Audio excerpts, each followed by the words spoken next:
Our system is rigged. Anyone who challenges their control is deemed a sexist, a racist, a xenophobe, and morally deformed. Conspiracy theories are at the heart of this American presidential election. This is a conspiracy against you, the American people. Since the Vietnam War and the Watergate scandal, many Americans have been deeply suspicious of their rulers. History is a set of lies agreed upon. The government rarely tells you the truth, and they never tell you the whole truth. Americans are always looking for the conspiracy behind the facts. We were really taught to do that in Vietnam. It's just a complete deception in which 58,000 Americans were killed. Donald Trump has made his political career pushing conspiracies. He's alleged that President Obama could be a foreign imposter. The people that went to school with him, they don't even know, they never saw him. They don't know who he is. Crazy. It's the biggest fraud in maybe the history of the world. All right, thank you, and God bless America. He suggested that the father of one of his rivals was linked to the assassination of JFK.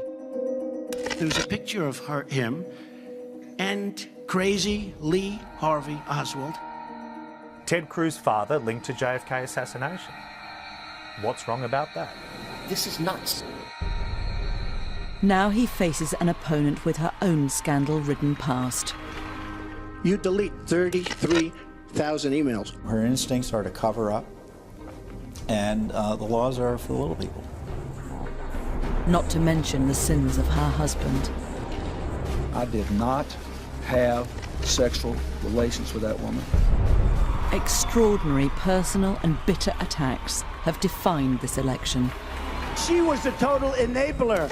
She would go after these women and destroy their lives. Donald thinks belittling women makes him bigger. In the face of so many conspiracies, what can American voters really believe? One thing I can promise you this. I will always tell you the truth.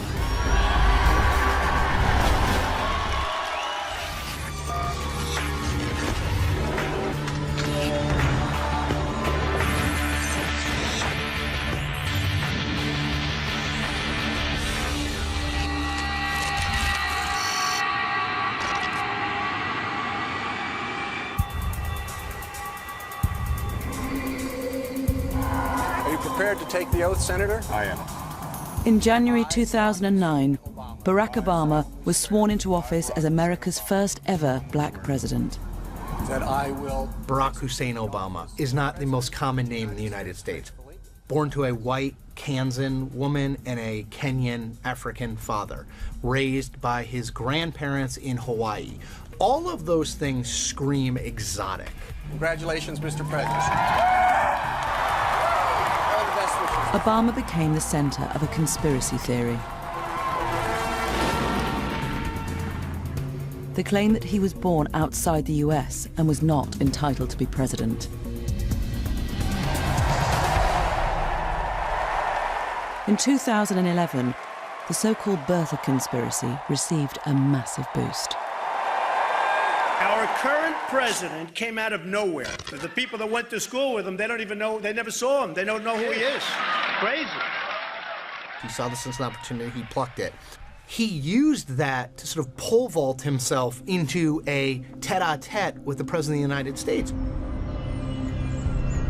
When we did polling in the spring of 2011, we saw that a great number of those people who felt that President Obama was not a real American went to Mr. Trump because he was very openly embracing this theory that legitimized it for those people. I think that Trump has an ability, because of his stature, because of his name identification, and the fact that he's so well known, to take issues that are not in the mainstream and inject them into the mainstream. In response, Obama called a White House press conference to put an end to the birthers conspiracy once and for all. We do not have time for this kind of silliness. We got better stuff to do.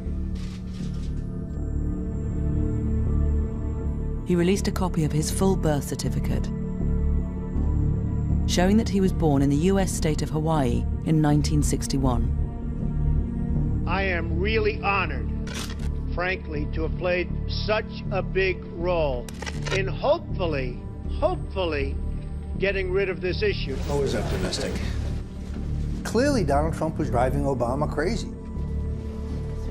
Trump was able to elevate the issue to the level that Obama felt compelled to respond. To me, that shows that Trump had an enormous impact. My fellow Americans. But Obama was about to get his revenge. 3 days after the release of his certificate, he ridiculed Trump in a speech to the White House press corps. No one is happier, no one is prouder to put this birth certificate matter to rest than the Donald. And that's because he can finally get back to focusing on the issues that matter. Like, did we fake the moon landing? Well handled, sir. We thought that that would put it to bed, and for the vast majority of the American people, it did put it to bed. But not for Donald Trump, because he was using it as a means to build support for his presidential run.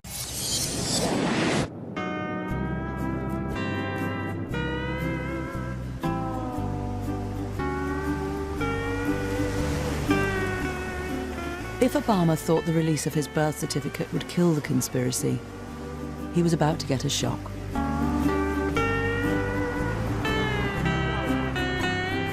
His certificate shows Barack Hussein Obama II was born here at Kapiolani Maternity and Gynecological Hospital in Honolulu.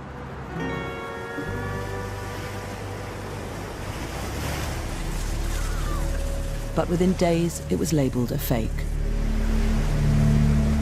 And leading the charge was the recently humiliated property tycoon and reality TV star, Donald Trump.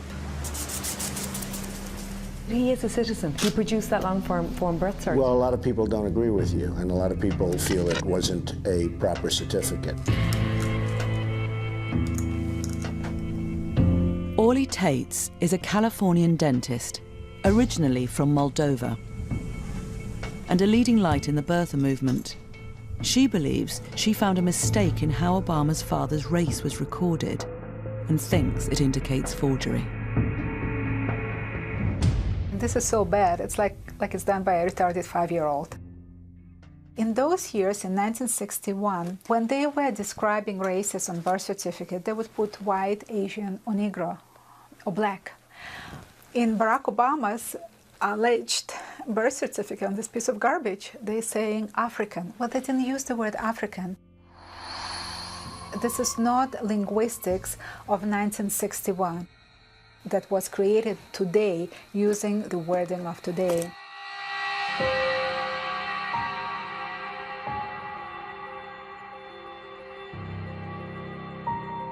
As Orly Tates prepared to legally challenge the authenticity of the birth certificate, she was joined by Paul Eyre, who has over 50 years' experience in typesetting. It's the biggest fraud in maybe the history of the world.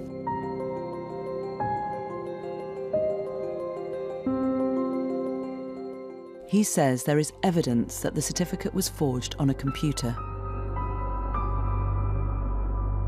Here, black letters are printed on paper that is solid green. But around the letters are white, halo-like outlines. White on a back document that is printed on the green paper? How did the green go away? It can't. We see white, and the printer doesn't print white. White can't show up on that document. And that is proof by itself, beyond a question. Numerous legal challenges over the birth certificate have all been thrown out. But the birthers are not giving up. I've been accused of being wacko. I don't present evidence to people that's a lie. I concoct it. Look, I'm a Christian. I don't lie. I'm known for that. Donald Trump claimed he was so concerned that he was also investigating Obama's birth certificate.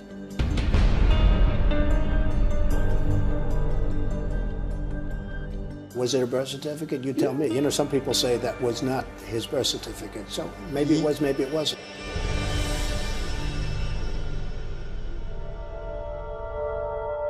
So just how credible is the evidence that the certificate is a fake? Ivan Zatkovich is a court-recognized technology witness who has forensically examined the halo effect. He separated the digital file released by the White House into 9 different layers. From this, he deduced it was a scan of the original birth certificate, produced using OCR, an optical character recognition program. One of the things that OCR software does to enhance the edges is to create contrast enhancement. Contrast enhancement has multiple effects. It will make the black text blacker. It will make the background slightly lighter, sometimes causing what's called a halo effect. Purely based on the evidence of that PDF itself, I would be probably 80 to 95% confident that the layers were produced by simple contrast enhancement and OCR. The theories of the forgeries are easy to disprove. President Obama is the least transparent president in the history of this country. If he gives his passport applications and records, I will give to a charity of his choice a check immediately for $5 million. It doesn't matter whether you're black or white or Hispanic or Asian. Obama didn't take Trump up on his offer and went on to get re-elected in 2012. Gay or straight, you can make it here in America if you're willing to try.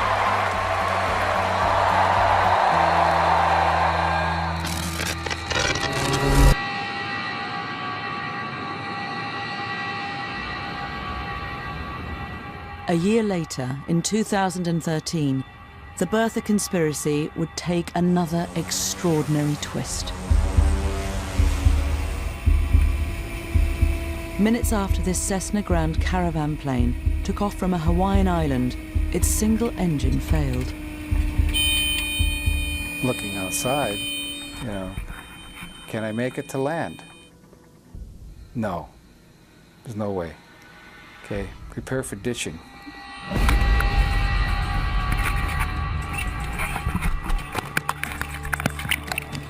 All 8 passengers and the pilot struggled to stay afloat for almost 2 hours before rescue.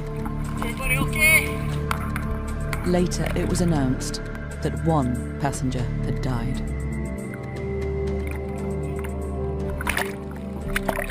Loretta Fuddy was the Hawaiian health official who had authenticated Barack Obama's birth certificate. I had no idea who Loretta Fuddy was. None. And somebody told me, he says, oh, she's the one that signed Obama's birth certificate. And I go, oh, here we go. The village idiots are going to be coming out in force. Sure enough.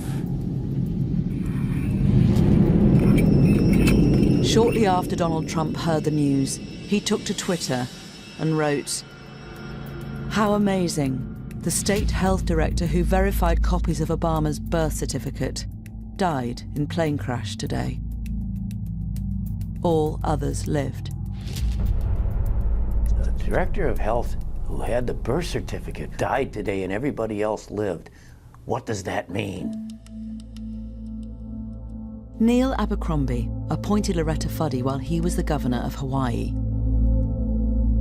The implication of that tweet is that she's dead and that somehow is connected to the President of the United States in some ill-conceived and misbegotten attempt to prove where he was born. That is it goes beyond an individual sickness.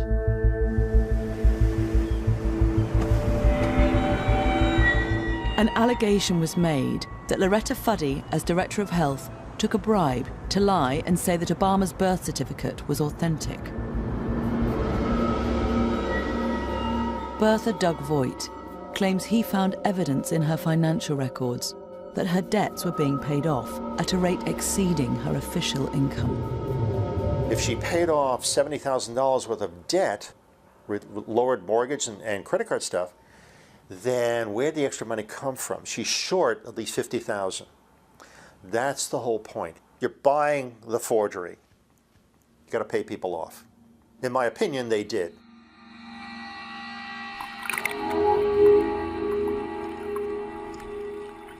The timing of her death made Voight suspicious, because the previous week he'd told a radio show what he thought he'd found out about her. 1 week she was dead after I did that interview.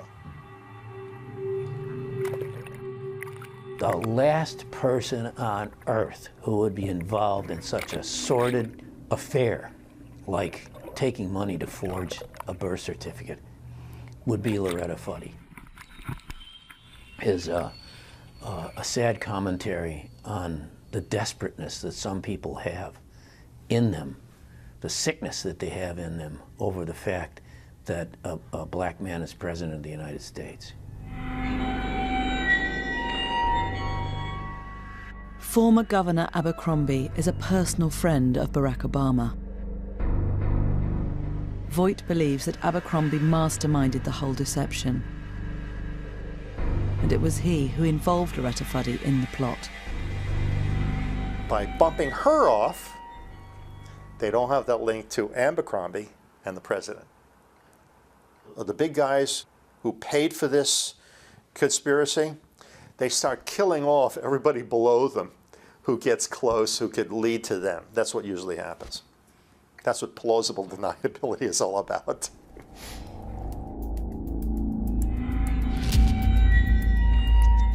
If someone put a small bomb over the magneto and blew up the magneto, it would end the voltage to the cylinders and the plane would lose power, just off the bat, just like that. So is there any credibility to the claim that the plane was sabotaged? Loretta Fuddy's family hired a lawyer to investigate the circumstances of her death. He says he discovered that identical planes had previously experienced the same engine failure. I believe this is at least the fourth one of this particular Cessna that failed for that very reason. So it wasn't something mysterious that someone did to this aircraft.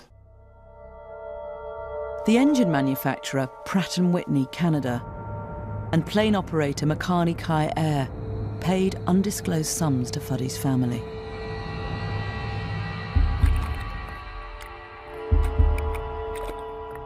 Fuddy's autopsy revealed the cause of death was heart failure, as she struggled to stay afloat in the water. Her family's lawyer found no evidence of suspicious payments in her accounts. But these facts are not enough to persuade the most committed birthers. I don't believe them as far as I can throw them. Got the picture? It's like Churchill not believing a word that came out of Hitler's mouth. Same thing. Good analogy? Got it.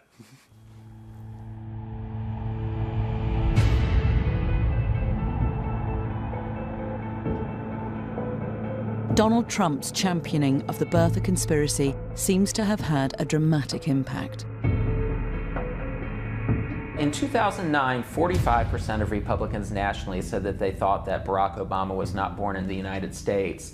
Now, after Donald Trump has given this issue so much attention over the years, and his surrogates have, that number's up over 60%.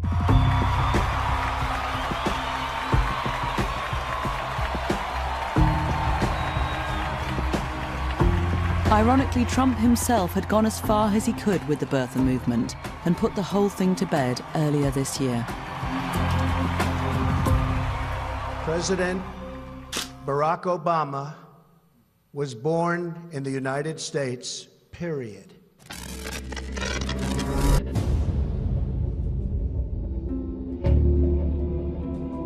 One event, more than any other in recent American history, has become a fertile breeding ground for conspiracy theories. Something has happened in the motorcade route. Stand by, please. The assassination of President John F. Kennedy. The official investigation ruled that Lee Harvey Oswald was the killer, acting on his own. Many Americans have just never bought the story. Mainstream media has concealed a lot of facts about American history. Things are never exactly the way the government tells them. Even 71% of the people in America today don't believe Lee Harvey Oswald acted alone. And it's this belief that Donald Trump would exploit on his next step towards the White House.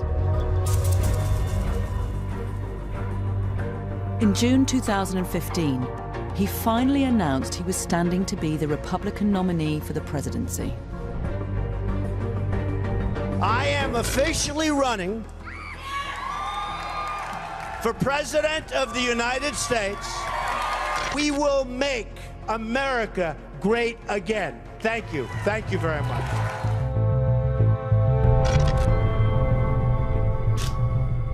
Trump's biggest challenger was Senator Ted Cruz from Texas. An evangelical Christian, an arch conservative, Cruz traded on his honesty and integrity. Do we support a campaign that is based on yelling and screaming and cursing and insults? Or do we support a campaign that is a positive, optimistic, forward-looking, conservative campaign? We have lying Ted Cruz. I have to be honest.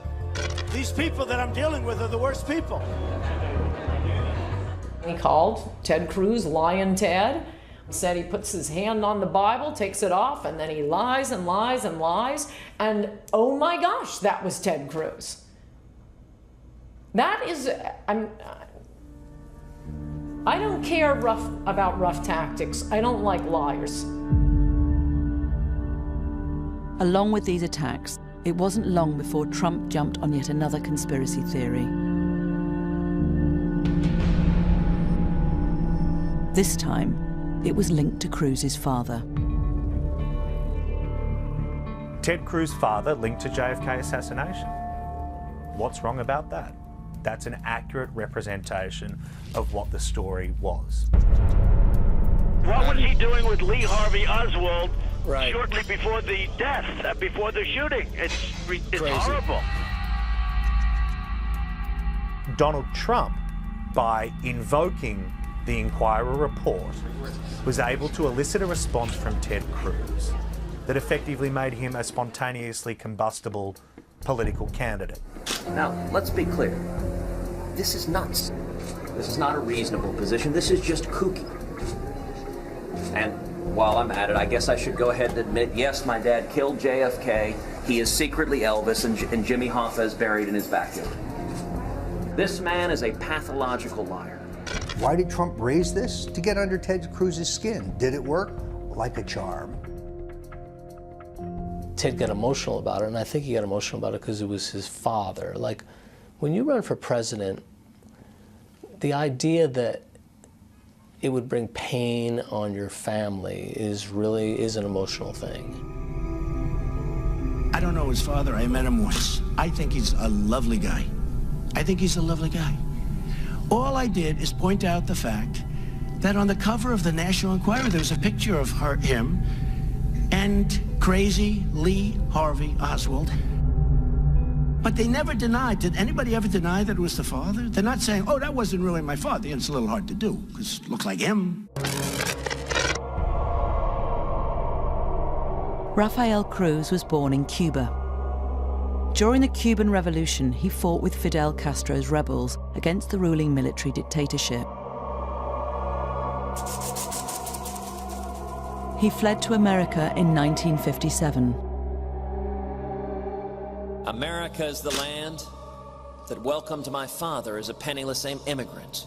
He'd seen oppression, prison, and torture in Cuba. And for him, America was hope. The National Enquirer alleges that after Fidel Castro took power and was viewed as a threat by America, the Cruz family tried to hide Rafael's past.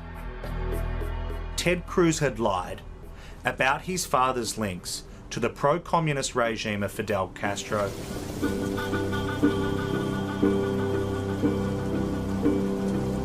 It was investigative journalist Wayne Madsen who first looked into Rafael Cruz's background in detail. He believes the photograph is evidence of a much deeper conspiracy.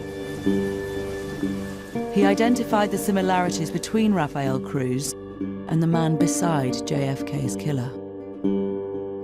He's never told anybody where he was on August the 16th, 1963, although there's some photographic evidence that would show that there's a guy that looked an awful lot like him standing there with Lee Harvey Oswald on August the 16th, 1963. But it's a yes or no. It's a simple question which he's never answered. After a return visit to Cuba, Rafael Cruz claimed he became disillusioned with Fidel Castro's brand of communism. We all thought he was the solution to the dictatorship that was in Cuba. We were all fooled.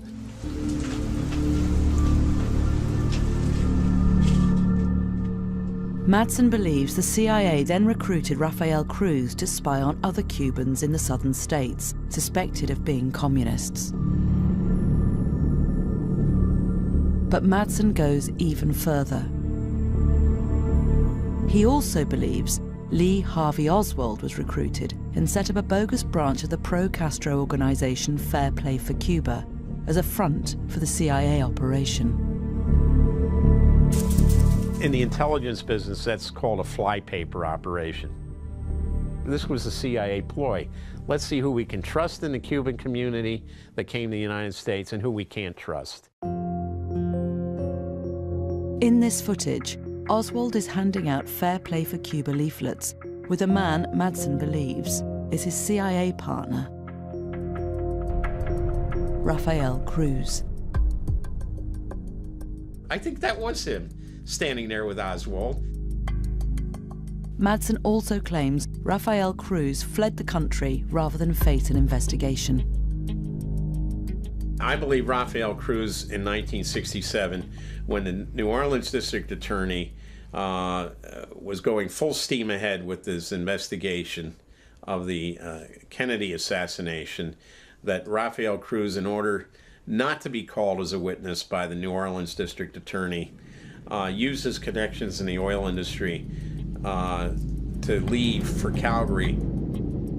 Rafael Cruz denies he was in New Orleans at the time and has called the claims ludicrous. And Madsen has never had his story published by serious journalistic publications. One thing about the tabloids is, well, maybe the person who reads the Wall Street Journal and the New York Times isn't seeing this, but God, all those ladies that are checking out through the supermarket lane at their local store will certainly see it.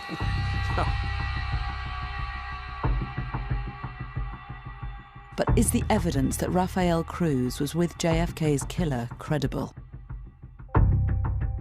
Garbage. Garbage.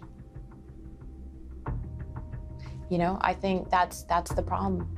It's easy to throw garbage into the middle of our national political conversation now in a way that it never was before.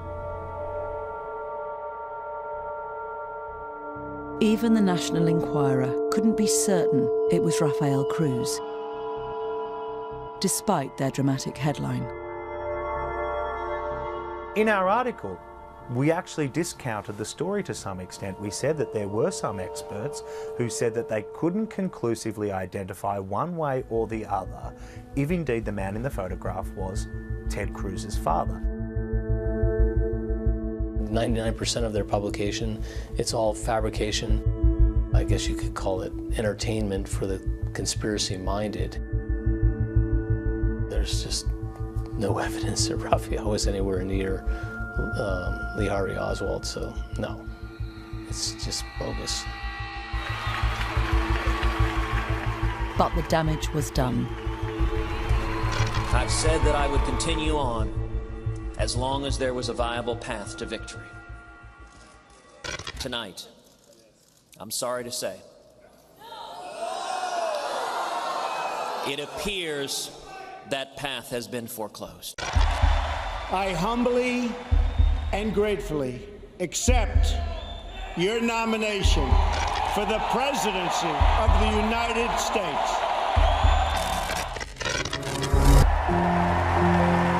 I accept your nomination for President of the United States.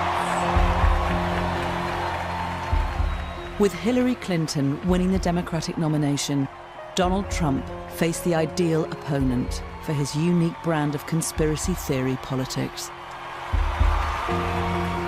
Between 55 and 65% of registered voters in this country do not believe the words honest and trustworthy apply to her. In any other election, that is a huge deal and a huge problem for a nominee. Why is it less of a big deal in this election? Because Donald Trump's numbers on honest and trustworthiness are even worse. And her husband Bill has been mired in more scandals than perhaps any other American president. From the outset, the Clintons were embroiled in controversy. Their property company, Whitewater, went bust, and their business partners were later jailed for fraud. Then there were accusations of cronyism after they sacked staff in the White House travel office, replacing them with friends and supporters. And the man responsible for handling these sensitive matters was Vincent Foster. The Clintons are more like a crime syndicate than they are a family. He was the keeper of all their secrets. He was their lawyer. 6 months into Bill Clinton's presidency, Foster was found dead with a gun in his hand, here in Fort Marcy Park, just outside Washington. And it is very important that his life not be judged simply by how it ended, because Vince Foster was a wonderful man. Rumors spread about the man who may have known too much about Whitewater and the Clintons' complex web of financial and real estate dealings. I believe he was murdered by persons unknown, for reasons unknown to me, and a cover-up ensued that was at bottom politically driven. 23 years after Foster's death, Donald Trump reinvigorated the conspiracy. A lot of people are very skeptical as to what happened and how he died. I know nothing about it. But again, if you people reveal something to me, I'll answer it the appropriate way. Donald Trump, it seems to me, understands that the people who believed in those theories, the Clinton haters, if you will, exist and were ready to be reactivated out there on the internet, and that by sending these signals to them, he would have a certain constituency. He's rallied that constituency. Some of Trump's closest allies accuse Hillary Clinton of criminally covering up the circumstances of Foster's death. My own research indicates that Hillary Clinton had two of her flunkies move the body to Fort Marcy Park so that Vince Foster's office would not become a crime scene. Why do I think his body's dumped? Well, they find his body 30 yards down a muddy trail, but there's no mud or dirt on his shoes, none whatsoever. There are carpet fibers all over his suit, however. That's because they rolled him in a carpet to get him out of there. Later, it is claimed secret papers were removed from Foster's White House office. Records pertaining to the nefarious activities of the Clintons. Who knows? It could have been anything. They have, these people are a scandal a minute.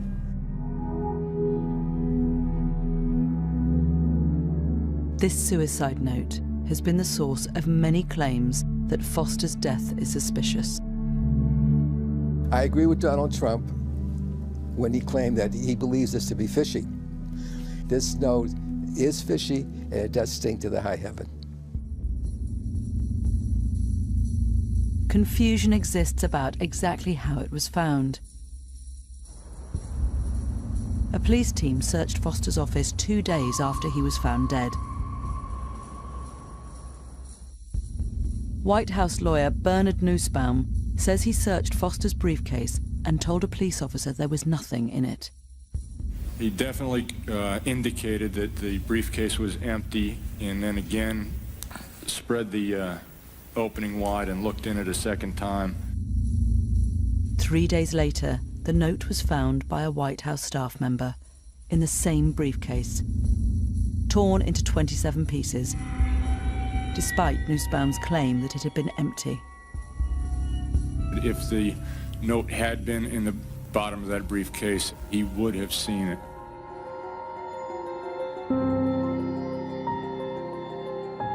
Questions were now being asked about whether the note was genuine. Handwriting expert Ronald Rice examined a copy of it in 1995 for a political newsletter. The more I looked at it, the more I studied it, the more I slept on it, the more this, the more that. I just could not come to the conclusion that the note was in fact authentic. Rice managed to obtain earlier samples of Foster's handwriting in order to compare them to the suicide note. You can plainly see how smooth and clear and clean and pristine that writing sample is compared to this about a month later. It's broken up.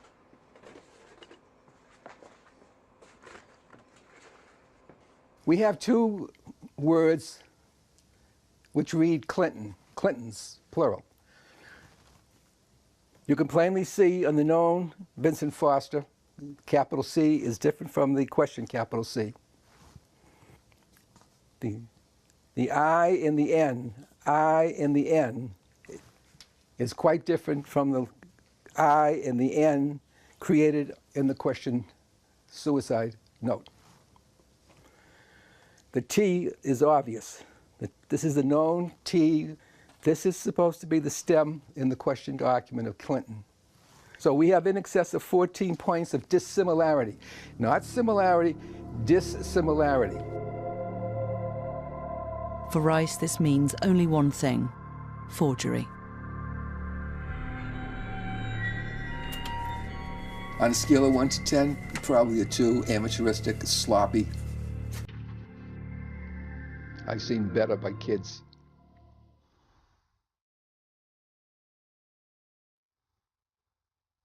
So, was there a conspiracy to make Foster's death look like a suicide?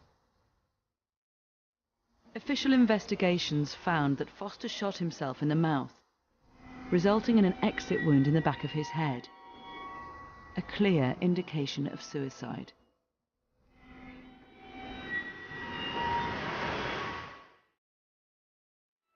But citizen investigator Hugh Sprunt found a document which convinces him of foul play. We found the medical examiner's report, which is a 2-page report. It's a Virginia medical report. It's a report by Dr. Hout. Sprunt believes that in the report, the location of the exit wound on Foster's body has been altered. You look at the word that looked like it was kind of eliminated. It's 4 letters. Could it be neck? An exit wound in the neck could suggest an alternative to suicide. And Sprunt discovered a second reference to the neck. Whoever did the alteration, because clearly it was altered, didn't notice the word neck on page 2, so the document as it officially exists is completely inconsistent because of the alteration. I believe he came to grief elsewhere. I believe, in fact, he was murdered elsewhere. Despite the passing of more than 2 decades, the issue resonated with US voters after Donald Trump raised it. In a poll we did shortly after that, we found that 50% of Trump voters had thought that Hillary Clinton had something to do with killing Vince Foster, and that's truly something that's unprecedented in American history. We've been divided over the years, but you usually don't have a situation where supporters of one candidate hate the other candidate so much that they think that that woman might be a murderer.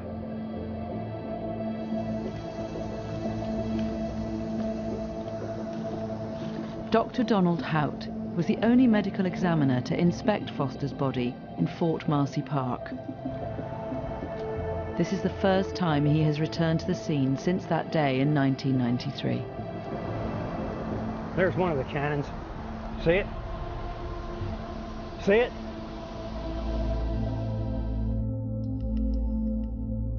We showed him his medical report, which Hugh Sprunt had found, and asked why there was a reference to a neck wound. He says it is a record of what police initially told him before he examined the body. That was what was reported to me, but not what I saw. That was what was reported to me, but that, in my opinion, was incorrect. I observed no neck wound. Dr. Hout also rejects conspiracy theories that Foster did not die in the park, or that there was foul play. Donald Trump said that the outcome was rather fishy or uncertain, but there was no uncertainty about it whatsoever at all. Without question, he killed himself. Yes, without question.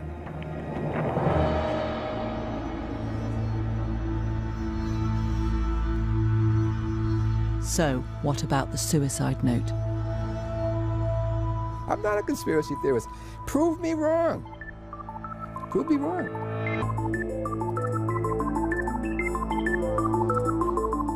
We asked another handwriting examiner to compare the same samples of Vincent Foster's earlier handwriting with the suicide note. It's not a forgery because there's too many similarities. I don't think anybody can recreate this baseline without knowing how he held a pen and the angle of the pen and where his fingers were held. And then that alone is hard enough to recreate. But to do it in the same words, it's not possible. I've never seen it done like that. I'm completely confident, and I would take an oath in a court, that the suicide note was performed by the same writer who wrote the known writings.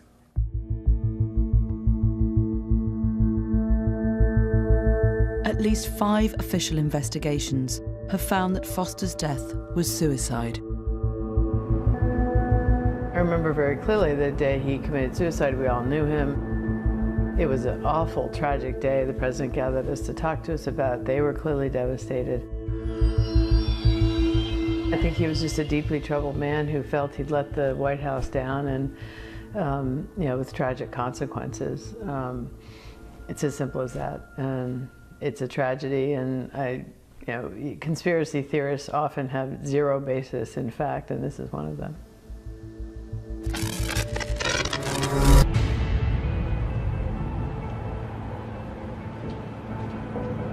But this wasn't the only controversy the Clintons faced in the 90s. And it's Bill Clinton's alleged sexual misdemeanors that have engulfed his wife's presidential bid. What he's done to women, there's never been anybody in the history of politics in this nation that's been so abusive to women. When Bill Clinton was governor of Arkansas and running for the White House in 1992, the first scandal involving relations with other women broke. A cabaret singer named Jennifer Flowers was outed in a tabloid magazine as Bill Clinton's lover.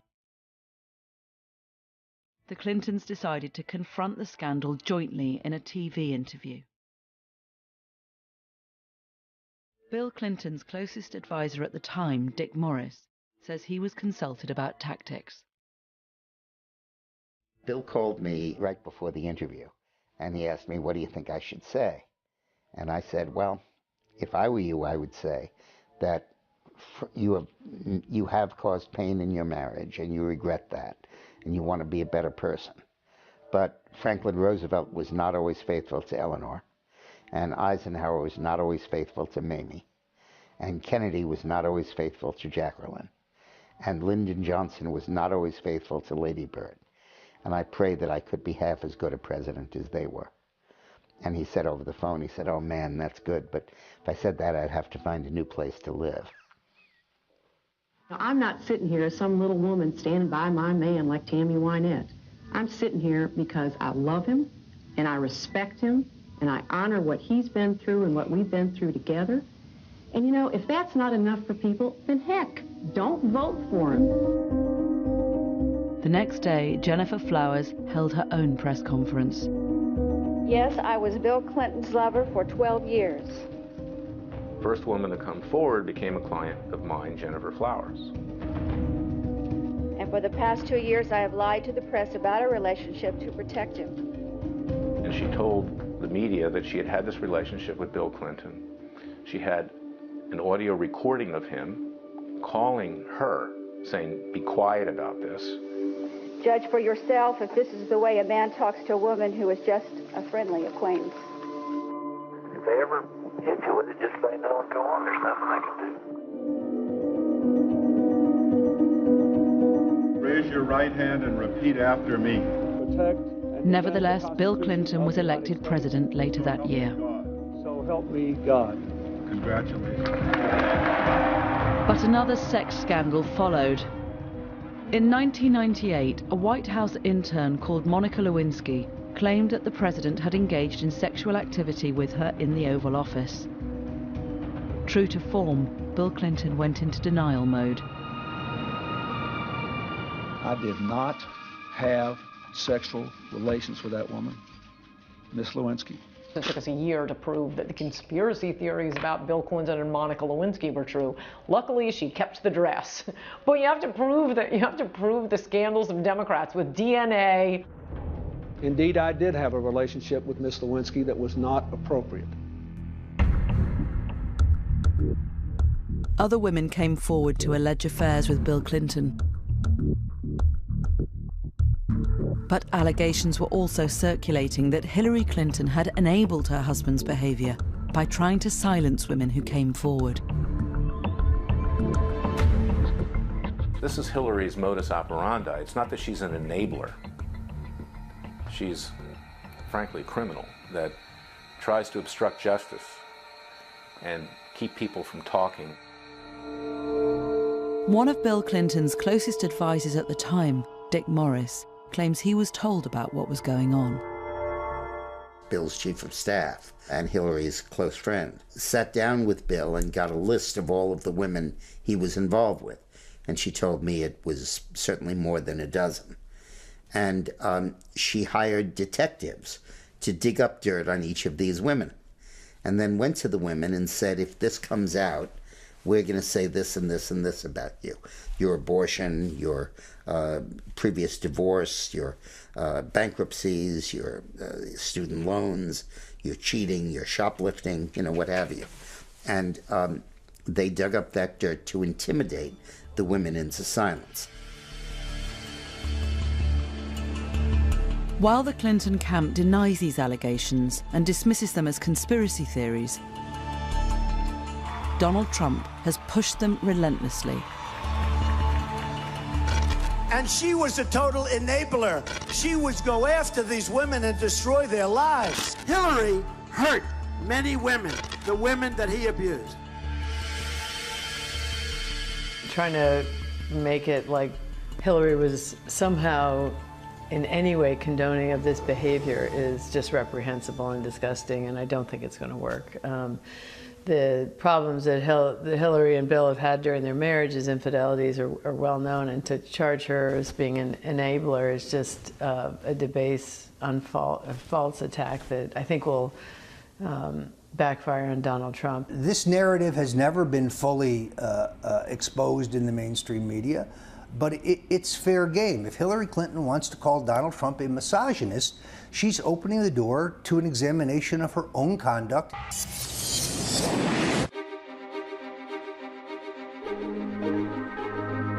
The scandals surrounding Hillary Clinton can sometimes seem endless.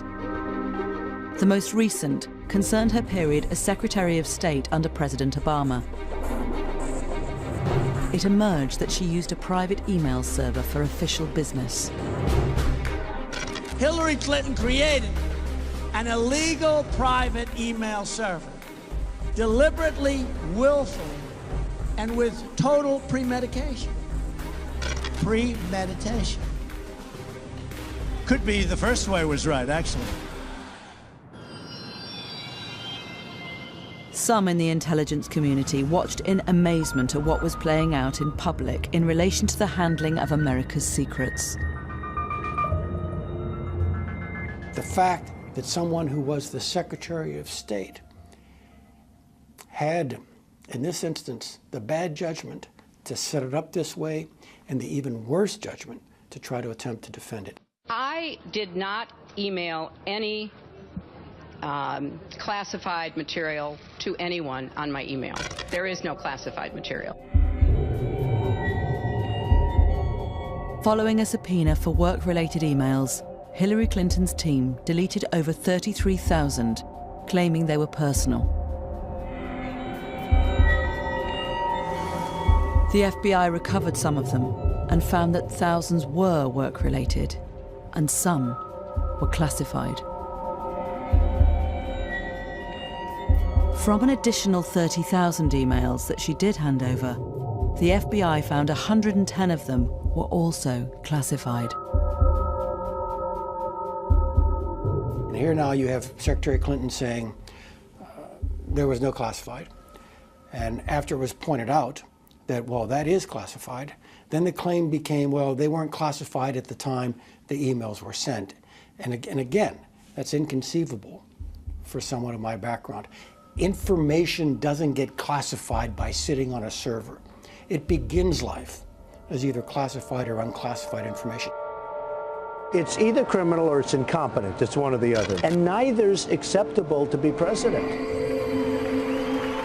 I would lose respect for a whole bunch of intelligence organizations around the planet if they had not had full access to that server and were not, as we speak, thumbing through all the emails that were available.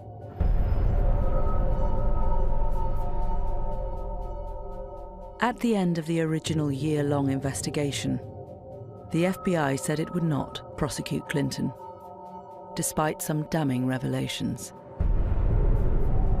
There is evidence that they were extremely careless in their handling of very sensitive, highly classified information. We found no evidence that any of the additional work-related emails were intentionally deleted in an effort to conceal them in some way. There has never been anything like this where emails and you get a subpoena, and after getting the subpoena, you delete 33,000 emails.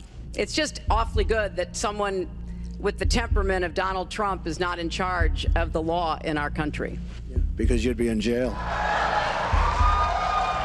In a democratic republic, we have laws that govern the use of government computers and making sure that the public has a record of what you're doing in office. And she didn't want the public to have that record. Donald Trump is trying to desperately find anything that he can put out there to cause doubt in Hillary's honesty and integrity, and so he's going to keep harping on this, drip, drip, drip, with no basis for really any investigations or criminal activity, but he's grasping at straws because he can't run on anything other than fear and conspiracy theories.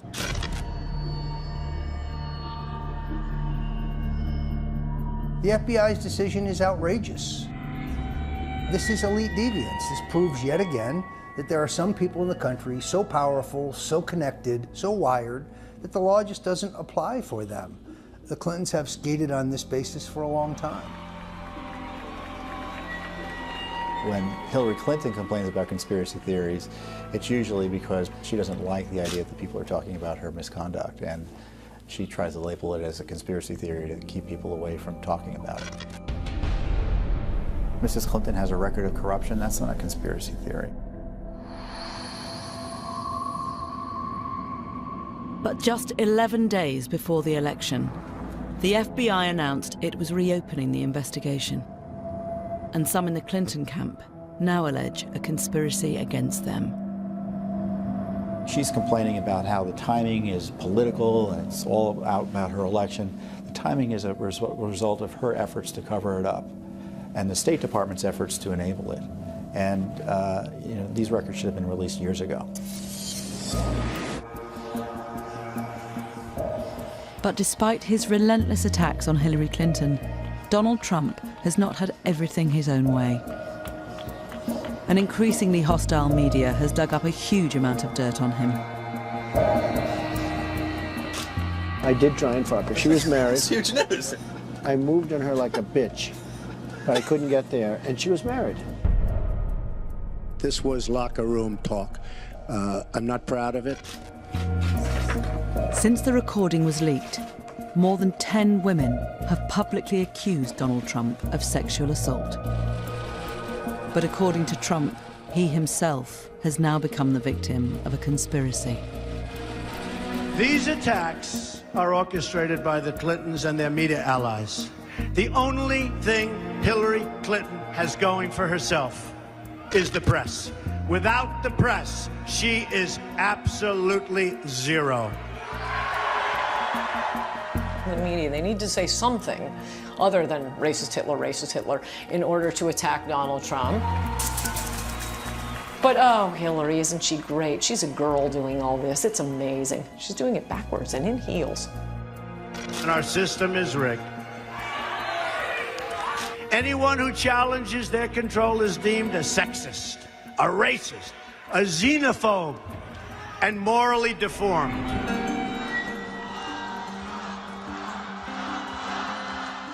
Trump is even implying that if he loses, he will be the victim of the ultimate political conspiracy, electoral fraud. I hear these horror shows, and we have to make sure that this election is not stolen from us and is not taken away from us.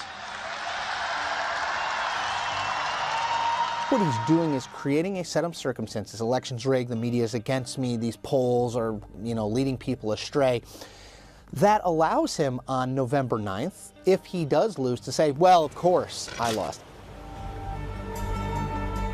I will totally accept the results of this great and historic presidential election if I win. Trump supporters argue he speaks for many millions of Americans who feel failed by a corrupt political establishment.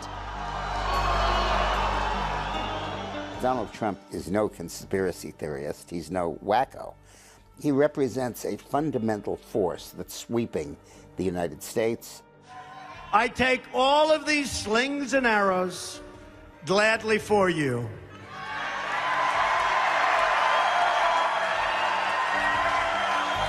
He's not an ideologue. He's not a reactionary. Certainly isn't a racist. But he's certainly not out of charm school.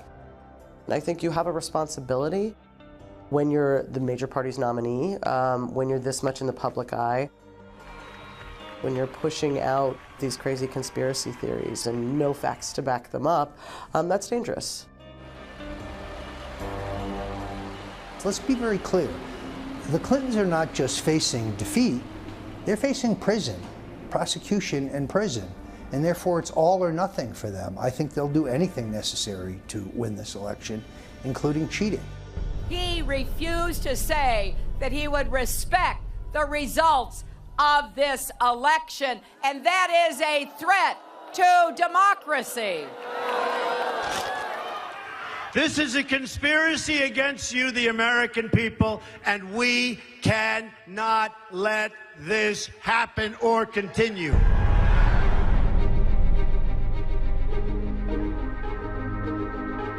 Panorama meets some of those who fear what Trump as president would mean for them, available on BBC iPlayer, and who will be supporting Donald. Radio 4 meets the Unswayables, Trump's loyal army, available online. Now, had you been watching BBC One, you'd have seen Lord Sugar fire another candidate. Perhaps tonight was a surprise. You're fired next.